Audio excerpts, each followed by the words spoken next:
Alhamdulillahirabbil alamin. Para murid dan santri juga pemirsa, dilanjutkan oleh guru.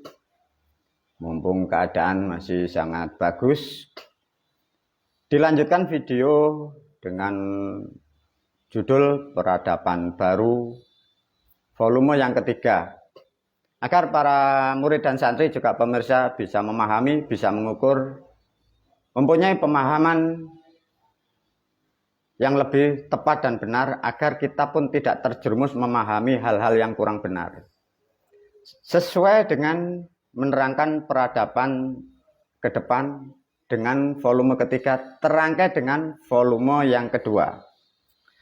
Para murid dan santri dari volume kedua menerangkan tentang yang disebut kuasa-kuasa. Berubahlah bahasa itu menjadi mampu, ya.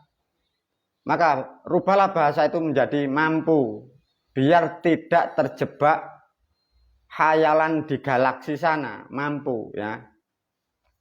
Satu contoh para pemirsa, guru sudah masuk menerangkan tentang bahwa peradaban manusia dimulai dari manusia itu, dimulai dari namanya pernikahan atau rumah tangga, ya.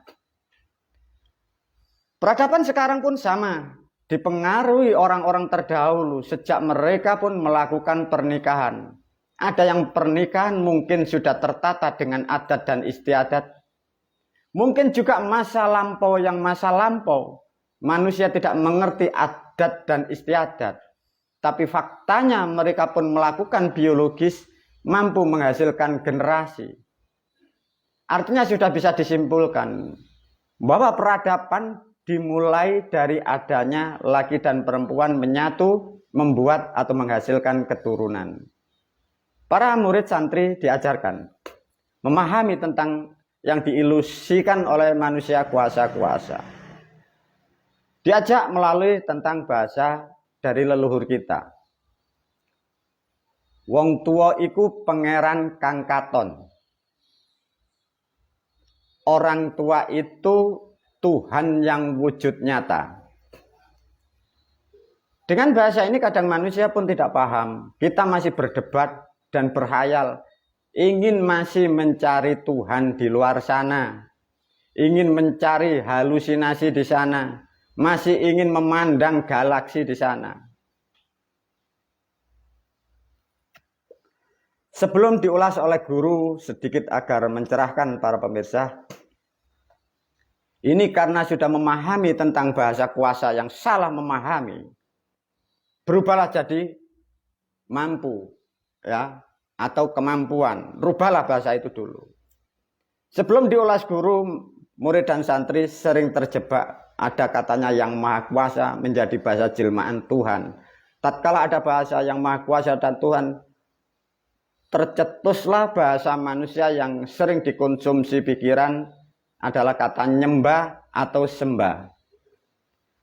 Khusus murid dan santri diingatkan, kata sembah itu hanya berlaku antara manusia dengan manusia. Difahamkan bahasa ini.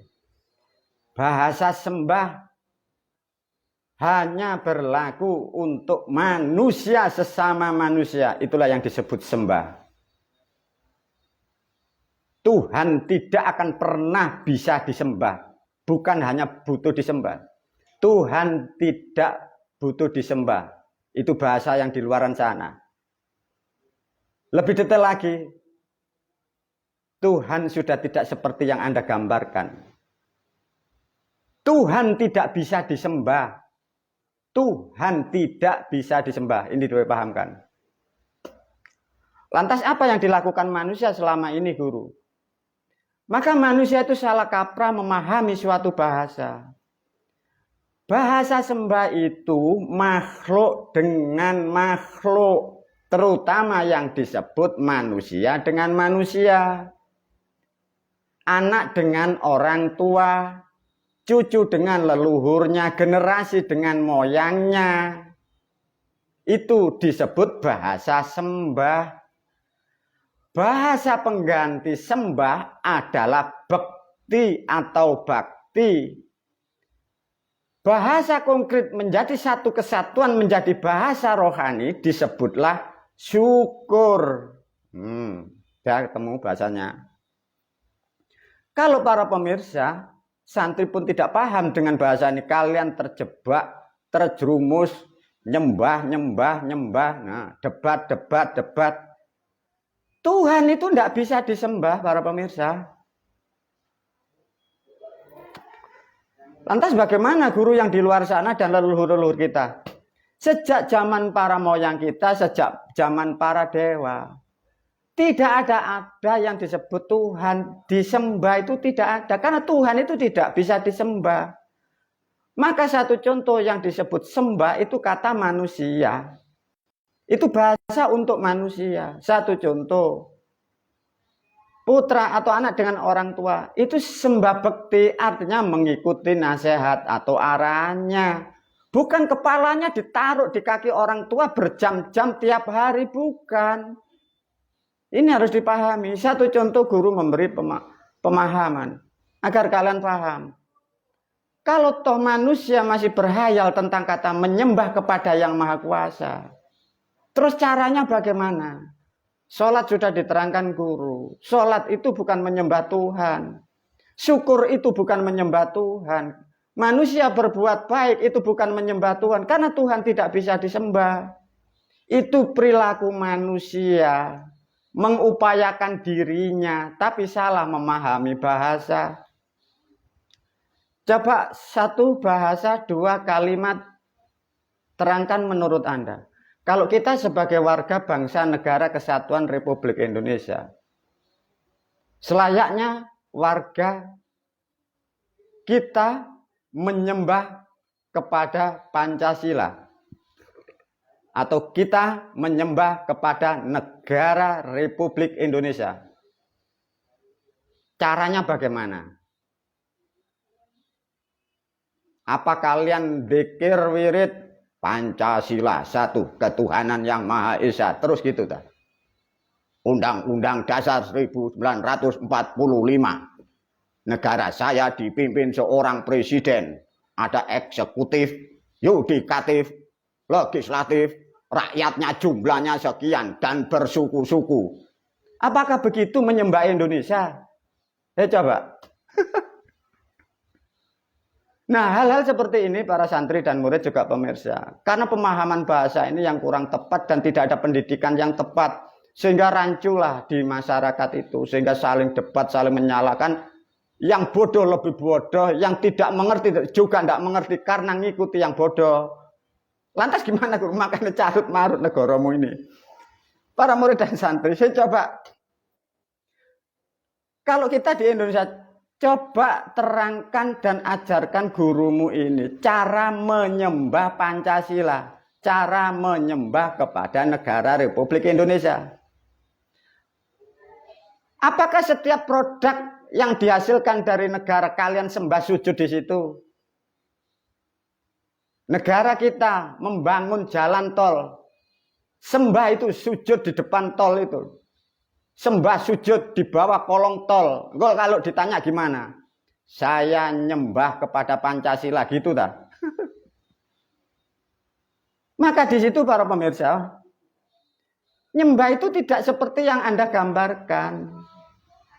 Maka yang dimaksud sembah itu adalah bakti. Kalau itu suatu hukum atau negara, namanya taat atau mengikuti aturannya.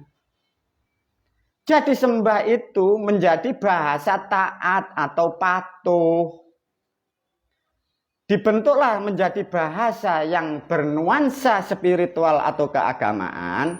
Atau menjadi bahasa moral. Menjadi bentuk syukur. Kalau syukur kepada bangsa dan negara. Ya menjaga, merawat apa-apa yang ada di negara kita. Rambu-rambu di jalan, dijaga jangan dirusak.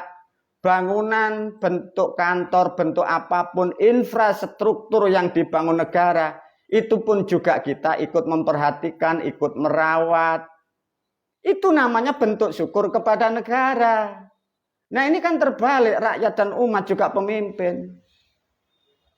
Pemimpin berkoar-koar. katanya menjunjung negara kita, hartanya dikuras dihabiskan. Nah, rakyatnya ditipu. Yang rakyatnya sudah gila, tidak mengerti tentang bahasa nyembah. Galaksi dipuja, planet dipuja, kantor negara, infrastruktur dibakar, dirobohkan, dihancurkan, dipecahin. Nah, ini hal-hal seperti ini yang salah dan kaprah. Maka sesuai dengan video-video guru yang akan ke depan, kita akan merenov hal-hal yang tidak benar seperti ini.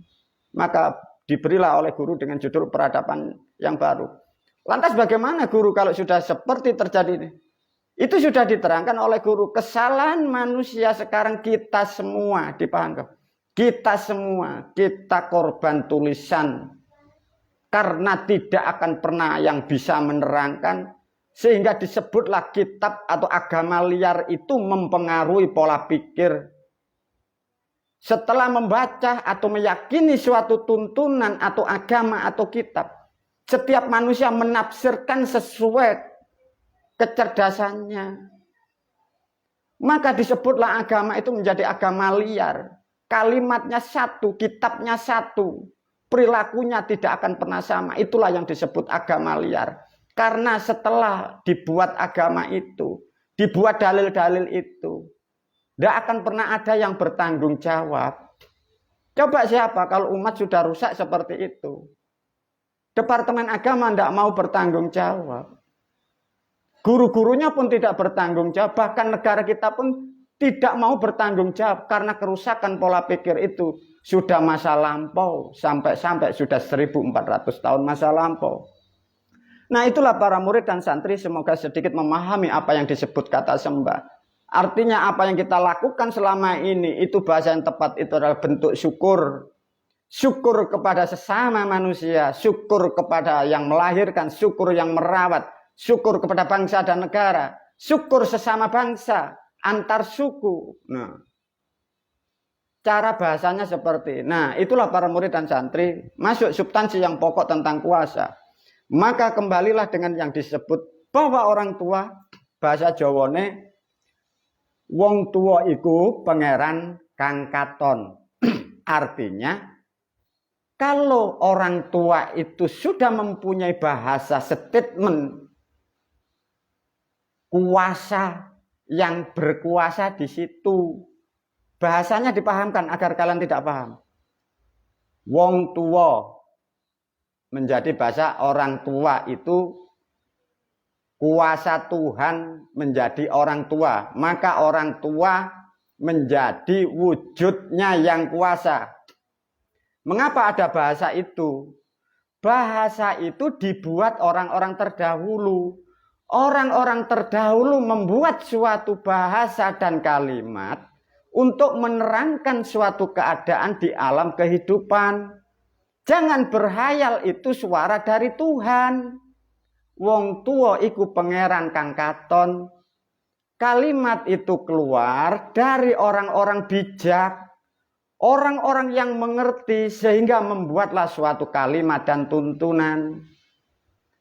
Diulas oleh guru, mengapa disebut orang tua ini yang dikatakan pangeran kang katon. Orang tua ini Tuhan yang nyata. Karena dinilai kalau orang tua atau wong tua, kalau sudah disebut orang tua pasti sudah menghasilkan produk. Namanya anak. Maka tatkala mampu menghasilkan produk, maka dimaknakan mampu, kuasa, bisa. Maka mampu, kuasa, bisa menghasilkan produk. Artinya bahasa-bahasa ini manusia yang membuat itu sendiri. Bila dipecah, mengapa orang tua atau wong tua ini pangeran katon? Wong tua itu dipecah jadi dua. Maka disebut orang tua itu kuasa karena sudah menghasilkan produk, wujud produk baru, keturunan baru. Namanya anak. Diberi nilai status orang tua atau wong tua. Itu bukan satu, itu isinya dua. Bapak dan ibu, ayah dan mama, laki dan perempuan. dijamak menjadi bahasa orang tua. Tatkala dua manusia bertemu belum menghasilkan anak, tidak bisa disebut orang tua. Maka tidak bisa dikatakan mampu atau tidak bisa dikatakan kuasa. Bila ditetilkan lagi, mengapa ada laki-laki dan perempuan melakukan biologis tidak mampu menghasilkan generasi? Di dalam ini ada bahan bakunya yang kurang. Orang-orang terdahulu tidak bisa menerangkan dengan detail. Di era sekarang di medis, di biologis, di kimia semua sudah bisa menerangkan. Orang-orang terdahulu menerangkan yang disebut orang tua tatkala tidak mampu menghasilkan anak, atau laki dan perempuan melakukan biologis tidak mampu menghasilkan keturunan, maka kedua-dua ini tidak bisa disebut sebagai orang tua. Maka bahasanya sudah benar dan tepat bahwa orang tua adalah jelmaan Tuhan, dan orang tua itu pangeran Kang Katon karena maknanya mampu menciptakan produk baru. Begitu hebatnya kuasa-kuasa itu menyertai di alam yang nyata. Tapi mengapa kalian bangsa manusia, terutama di Indonesia, berhayal di galaksi sana? Coba kurang kuasa bagaimana kekuasaan yang ada di dalam nilai-nilai tubuh atau perilaku manusia. Pernah Anda melihat, pernah Anda mengalami, pernah Anda menganalisa tidak? Coba diajak berpikir dan bercanda oleh guru. Coba ada manusia, guru ini pernah memperhatikan, bahasa Jawa ini nginceng, ngerti nginceng.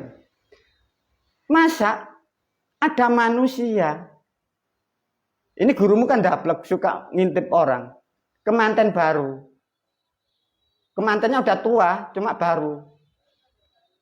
Nah itu kalau melakukan biologis, itu kadang yang wanita itu sambil main HP. Coba gila. Loh yang laki itu juga ngumpulin. Loh itu tahu-tahu setahun lebih itu loh menghasilkan anak. Coba kurang kuasa gimana manusia. Yang wanita itu sambil bikin HP, mainan HP. Yang laki bekerja di atasnya. Itu jadi produk anak. Gila coba. Kurang kuasa gimana bangsa manusia. Ada yang laki bekerja. Sudah berkeringatan. Yang wanita sambil menghitung genteng, melihat atap. Itu ya jadi bangsa manusia. Sangat mudah membuat, mencipta produk manusia. Kurang kuasa bagaimana coba para pemirsa. Tapi untuk kekuasaan yang mutlak itu, maka bahan bakunya siapkan. Nah, orang-orang terdahulu menyebut, kalau wanita ini ada wasnya. Ada was yang di dalam kandungan itu. Wasnya ada berapa. Laki-laki ada benih atau bijinya berapa. Lah kalau ini tidak ada, ya cari setelan. Coba para pemirsa. Coba sambil tiduran, lihat HP, jadi manusia. Anda pernah berpikir, kira-kira yang dibayangkan manusia, yang Anda hayalkan kemarin-kemarin. Tuhan yang maha kuasa yang Anda gambarkan. Kira-kira membuat manusia atau membuat anak pertama. Sulitnya bagaimana? Bahan bakunya di langit itu loh, tidak ada. Tidak dibantu manusia, dia pun gagal. Lantas bagaimana ilusi Anda? Yang maha kuasa. Kita harus menyembah. Kita harus tunduk padanya. Semoga video ini mampu membuka cara berpikir. Semoga peradaban-peradaban yang berpikir yang jahiliyah yang kemarin, semoga terkikis dari benak-benak pemikiran para pemirsa, murid dan santri. Wabillahi taufiq wal hidayah, wa ridho wal inayah. Assalamualaikum warahmatullahi wabarakatuh.